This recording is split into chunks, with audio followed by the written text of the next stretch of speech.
I walked into my daughter's house that Tuesday evening carrying fresh-baked cookies for my granddaughter Emma. The front door was unlocked, so I let myself in quietly, hoping to surprise the 6-year-old with her favorite chocolate chip treats. What I witnessed in the living room that night changed everything forever. My blood ran cold at the scene before me. Marcus stood over little Emma with his hand raised high above her head. Before I could scream or move, I witnessed him make harsh contact with her face. The sound echoed through the room like a gunshot. Emma's head turned sideways from the force, tears instantly streaming down her reddened cheek as she stumbled backward in shock and terror. "Marcus!" I screamed at the top of my lungs, dropping the container of cookies as they scattered across the floor. I rushed forward and immediately positioned myself between him and my trembling granddaughter. Emma pressed against my legs, her tiny body shaking with fear and pain. The rage building inside me was unlike anything I had ever experienced in my 72 years. Marcus spun around with that cold expression, smoothing his tie as if nothing had happened. "Oh, hello, Margaret," he said casually. Emma broke Sarah's crystal vase and needed to understand consequences. "I don't appreciate you questioning my authority in my own home." His calculated calmness made my skin crawl. Behind me, Emma whispered that it hurt, her voice barely audible. "Authority?" The word came out like poison. "You have no authority to hurt a child." I knelt beside Emma, my heart shattering at the red mark already darkening on her cheek. She looked up at me with innocent brown eyes, seeking protection from the monster who was supposed to love her. The trust she placed in me was both heartwarming and heartbreaking. Marcus stepped closer, jaw clenched, eyes flashing with rage. "Sarah knows exactly how discipline works in this house. She agrees Emma needs firm boundaries. Your opinion isn't wanted here, Margaret." His threatening posture was meant to intimidate me, but I could see desperation creeping in. He was losing control, and he knew it. The battle lines were drawn. I stood my ground, refusing to be intimidated. "We'll see what Sarah thinks when she learns the truth about your firm boundaries." My voice was steady despite my shaking hands. "Emma, stay close to Grandma." The little girl pressed closer, still trembling. There was no turning back now. This man had shown his true nature. "You're not taking her anywhere," Marcus snarled, his mask finally slipping completely. "This is my house, and Emma is my responsibility. If you try to interfere, I'll make sure you regret it." The threat hung between us like a loaded weapon. His true nature was finally showing, and I realized Emma had been living with this monster all along. Before either of us could say another word, the front door opened. Sarah walked in carrying grocery bags, her face lighting up when she saw me, then quickly shifting to confusion as she sensed the tension. Emma immediately ran to her mother, tears still streaming. Sarah dropped her bags, contents scattering as she caught her daughter. Everything hinged on this moment. "Mom, what's happening here?" Sarah asked, voice tight with worry as she looked between us. She gently lifted Emma's chin, and her face went pale seeing the red mark. "Emma, baby, what happened to your face?" The question hung like a time bomb.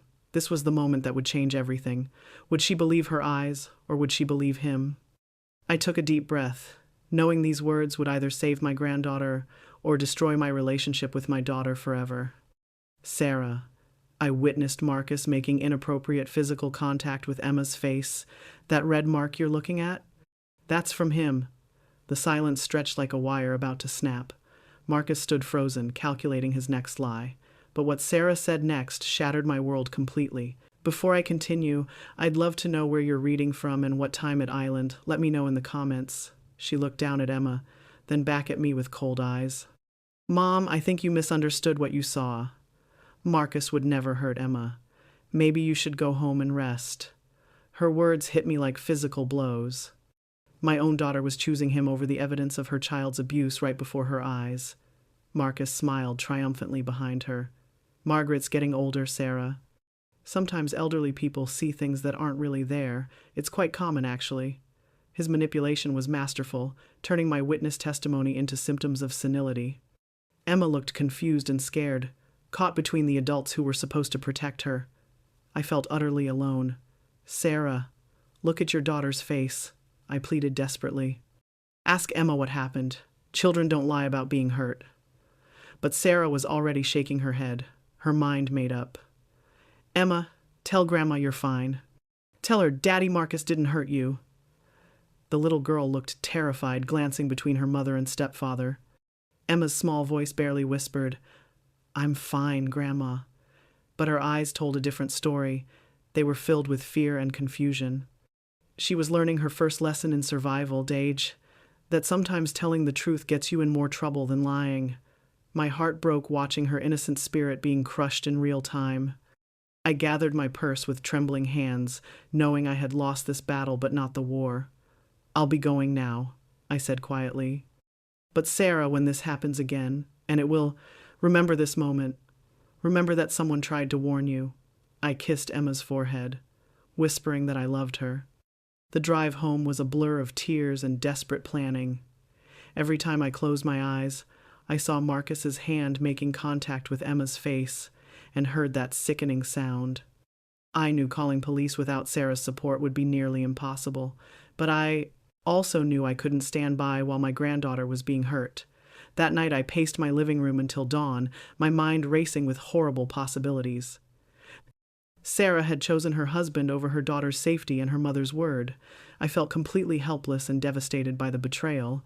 Sleep was impossible as I tortured myself with visions of what might be happening to Emma. The following weeks were pure hell. My calls to Sarah went unanswered, and my text messages were ignored completely. I drove by their house several times, hoping to catch a glimpse of Emma playing in the yard, but the curtains were always drawn tight. It was as if my granddaughter had vanished from my life overnight. I began documenting everything I could remember, writing down every detail while it was still fresh. I researched child protection laws and contacted attorneys about my options as a concerned grandmother. Most told me that without the mother's cooperation or additional evidence, my testimony alone wouldn't be enough to remove Emma from the home. Sleep became impossible as my mind tortured me with visions of ongoing abuse. Every night, I wondered if Marcus was continuing to hurt Emma now that he knew there were no witnesses. The guilt of not being able to protect her was eating me alive. I felt like I was failing the most important person in my life. I started calling Emma's school to check on her attendance and behavior, hoping to find evidence of harm. The secretary was polite but couldn't share specific information with unauthorized family members. However, she did confirm that Emma had been absent more frequently recently, which only added to my growing concerns about her welfare. Then, 3 weeks after the incident, I received an unexpected phone call that would change everything. It was Emma's teacher, Mrs. Rodriguez. She explained that she had noticed concerning changes in Emma's behavior and wondered if everything was all right at home. Emma had become withdrawn and anxious, frequently flinching when adults approached her, and showing signs of emotional distress that were unusual for such a normally happy child. "Has Emma mentioned anything about being hurt at home?" I asked carefully. Mrs. Rodriguez explained that while Emma hadn't made direct statements, her drawings had become increasingly dark and violent, often featuring stick figures being hurt by larger figures that she identified as family members. My worst fears were being confirmed through a child's artwork. I met with Mrs. Rodriguez the next day to see Emma's artwork myself, and what I saw confirmed my darkest suspicions. Drawing after drawing showed a small figure being hurt, yelled at, or cowering in fear from a larger male figure. One particularly disturbing picture showed a little girl crying while a man's hand was raised above her. Mrs. Rodriguez explained that she was required by law to report suspected child protection concerns to authorities, and that she had already contacted Child Protective Services. A social worker would be visiting the school to interview Emma within days, and they would also conduct a home visit to assess the family situation. Finally, someone with authority was taking this seriously. The waiting was agony as I hoped and prayed that the investigation would reveal the truth. I knew Sarah would likely be furious with me for speaking to the teacher, but I didn't care about preserving our relationship if it meant protecting Emma. My granddaughter's safety was more important than my daughter's feelings or her marriage. 2 days later, Mrs. Rodriguez called with news that made my heart race. A social worker had interviewed Emma at school and found evidence of possible inappropriate treatment. Emma had described being hurt and yelled at frequently at home, and she had shown the social worker bruises on her arms that she said came from being grabbed roughly by her stepfather. That afternoon, I received a furious phone call from Sarah, who was practically screaming through the telephone. "How dare you go behind my back and talk to Emma's teacher?" she yelled. "You've caused a social worker to come to our house and interrogate us like criminals. Marcus is humiliated, and Emma is confused. You've ruined everything with your lies. I didn't tell the teacher anything that wasn't true, I replied calmly. Emma's drawings and behavior at school raised the red flags. Not anything I said. The truth has a way of coming out, Sarah, especially when a child is being hurt. I'm glad someone is finally taking this seriously and protecting your daughter. Sarah's voice became venomous. You're a vindictive old woman who can't stand to see me happy. You've always been jealous that Marcus took me away from you. Now you're trying to destroy my marriage with false accusations. I never want to see you again, and I'm getting a restraining order. The call ended with her hanging up. But this time I wasn't devastated by her rejection. The investigation was underway, and trained professionals would soon discover the truth. My relationship with my daughter might be permanently damaged, but Emma's safety was worth any personal sacrifice I had to make. Justice was finally within reach, and I felt hopeful for the first time in weeks. Over the following weeks, I learned through Mrs. Rodriguez that the investigation was proceeding steadily. Emma had been interviewed multiple times by trained professionals, and her statements were consistent and detailed about the inappropriate treatment she was suffering at home. Medical examinations had revealed evidence of physical trauma consistent with her reports. I also discovered that neighbors had reported hearing loud arguments and what sounded like a child crying coming from Sarah's house on multiple occasions. One neighbor had even called police once, but when officers arrived, Sarah and Marcus claimed everything was fine. The incident had been documented, creating a pattern of concerning behavior. The investigation took nearly 2 months to complete, but eventually the evidence became overwhelming and undeniable. Emma was temporarily removed from the home and placed in protective custody while charges were being prepared. Sarah was given the opportunity to cooperate with authorities and separate from her husband if she wanted to regain custody immediately, but what happened next surprised everyone, including me. To my amazement and relief, Sarah finally came to her senses when faced with losing Emma permanently. She filed for divorce from Marcus and obtained a restraining order to keep him away from both her and Emma. The weight of evidence and professional opinions had finally broken through the psychological manipulation that had blinded her to the truth.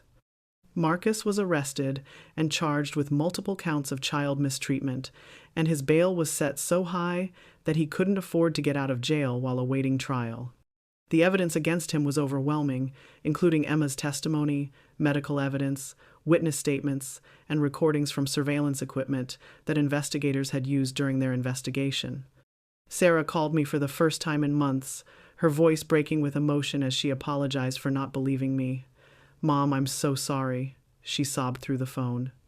"You were right about everything, and I should have listened. I should have protected Emma instead of defending that monster.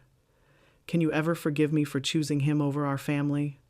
The reunion with Emma was bittersweet, as she had been through trauma no child should experience. However, she was resilient and began healing with professional counseling and the love of her mother and grandmother. We worked together as a family to help her recover from the psychological damage that Marcus had inflicted during his reign of terror. Sarah and I attended family therapy sessions to rebuild the trust that had been damaged by her initial refusal to believe my testimony. It was difficult work, but we were both committed to healing our relationship and creating a safe environment for Emma.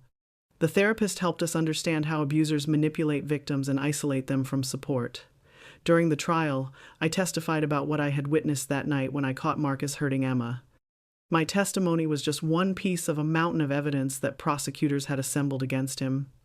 Emma also testified, showing remarkable courage for such a young child, as she told the judge about the mistreatment she had suffered.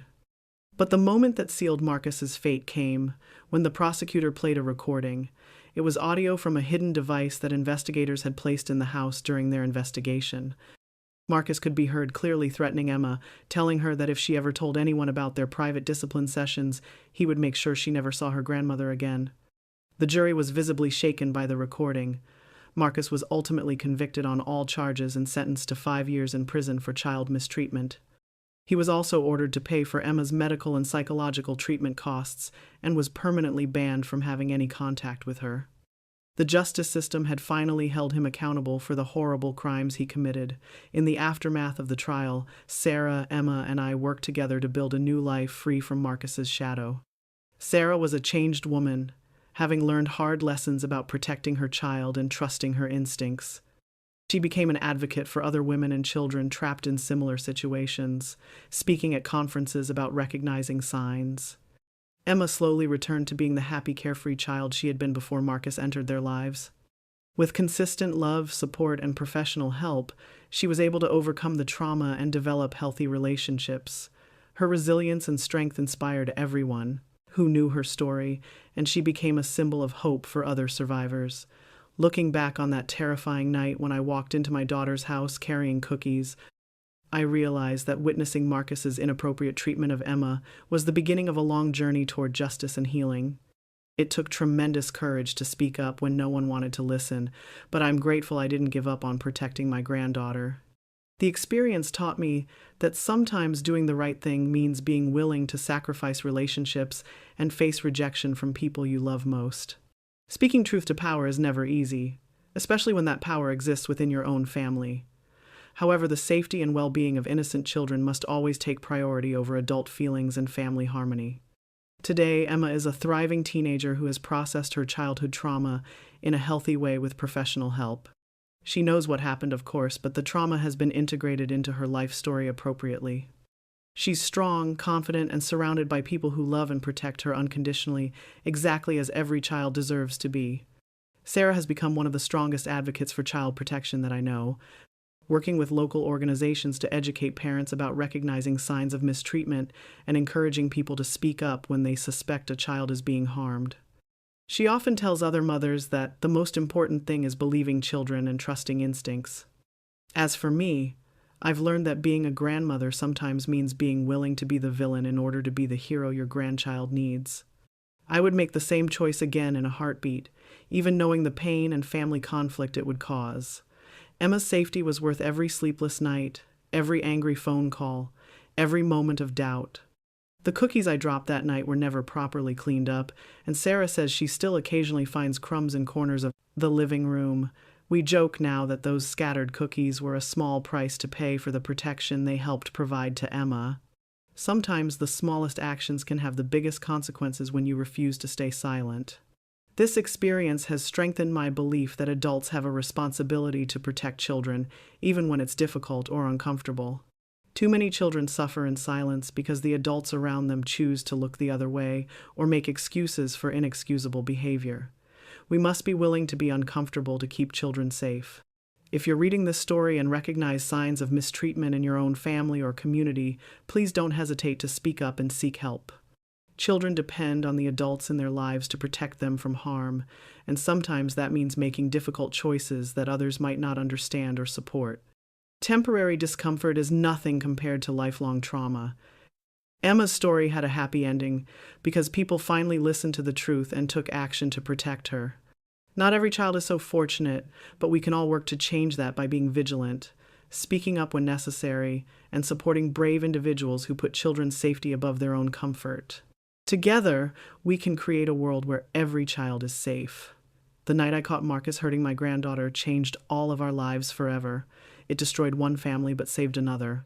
It cost me my relationship with my daughter temporarily, but gave me the chance to be the protector Emma needed. Sometimes the hardest choices lead to the most important victories, and protecting an innocent child is always worth the fight. Looking at Emma now, healthy and happy and whole, I know that every difficult moment was worth it.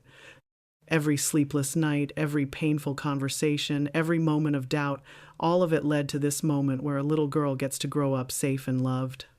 That's what family really means. Protecting each other, no matter the cost. The truth has a way of coming out, especially when someone is brave enough to speak it.